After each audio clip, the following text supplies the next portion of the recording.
कभी सपनों को हालात रोक देते थे, लेकिन अब बदल रहा है हरियाणा। लखपति दीदी योजना ने दिया महिलाओं को नया सहारा। अब लाखों बहनों की सालाना आय 1 लाख से ऊपर पहुंच रही है। इस योजना से मैंने एक छोटा सा बुटीक खोला है, जिससे मुझे लाभ हुआ है। मैं नायब सिंह सैनी सरकार का धन्यवाद देना चाहती हूँ। ड्रोन दीदी योजना ने गांव की बेटियों को दी तकनीक की उड़ान। अब महिलाएं ड्रोन उड़ाकर खेती में नई क्रांति ला रही हैं। लाड़ो लक्ष्मी योजना ने बेटियों का भविष्य बनाया सुरक्षित। हर महीने बेटियों के खाते में 2100 रुपए की राशि सीधे पहुंच रही है। बेटियों को आर्थिक रूप से सशक्त करने के लिए दीनदयाल लाडो लक्ष्मी योजना वो शुरू की है। इसके तहत उन्हें हर माह 2100 रुपए की वित्तीय सहायता दी जा रही है। विकास में महिलाओं की भागीदारी सुनिश्चित करने के लिए हमने उन्हें पंचायती राज संस्थाओं में 50% प्रतिनिधित्व दिया है। बहन बेटियों को उच्च शिक्षा के देने के लिए प्रदेश में खोले गए 80 कॉलेजों में से 30 विशेष रूप से लड़कियों के हैं। आज पोस्ट ग्रेजुएट तक लड़कियों को मुफ्त शिक्षा दी जा रही है। मुख्यमंत्री विवाह शगुन योजना ने बेटियों की शादी में बढ़ाया सम्मान और सहयोग। अब 71,000 रुपए तक की शगुन राशि से बेटियों का विवाह हुआ और भी गरिमामयी। जब महिलाएं आत्मनिर्भर हों और बेटियां सुरक्षित, तभी सशक्त होगा Haryana.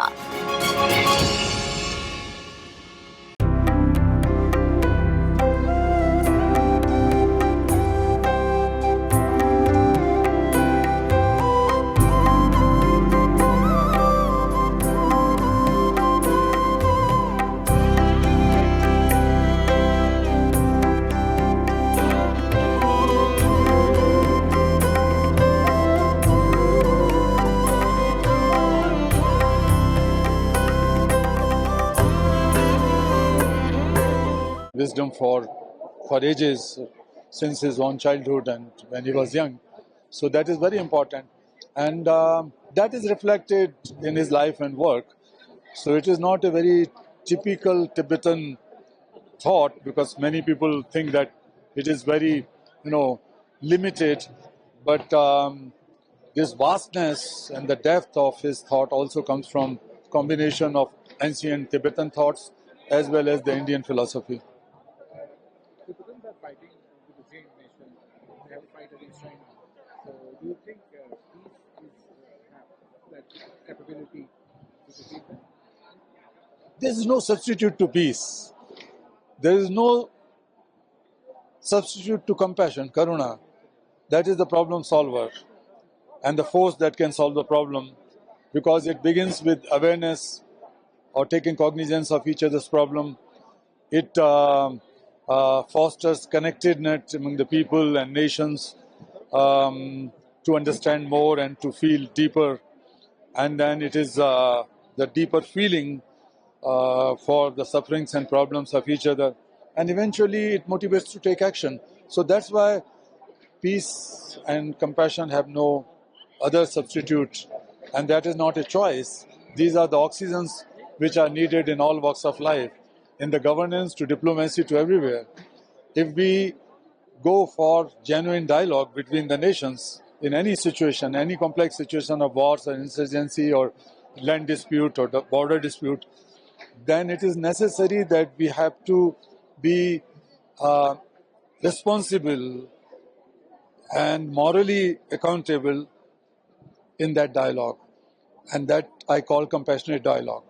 So globally, what we need is the compassionate dialogue against the aggression. We are living in the world of two AIs. One AI is the artificial intelligence. Everybody is talking about it and not only fascinated but captivated by that. And another AI is the combination of two things. One is the apathy, or I would say one is the,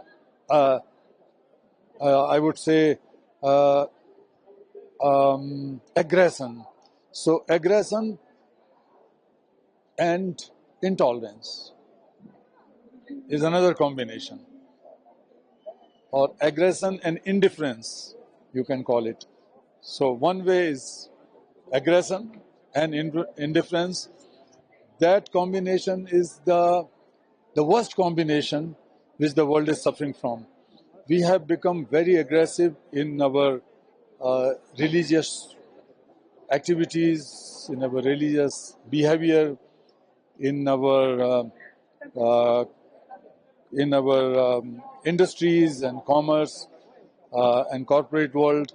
We have become aggressive in politics, aggressive in our ideologies, and that is the aggression. And then the indifference is also so deep rooted that everybody wanted to run faster, leaving others behind. Though the Ved mantra says, Sangachadhum Samvadadhum, let us walk together, let us learn to walk together, let us learn to talk in one tongue, the tongue of oneness. And then we have to create a knowledge which becomes the knowledge for all. These things are lost in the society and in the culture. So we have to reinvigorate and rethink for creating a culture of living together and walking together.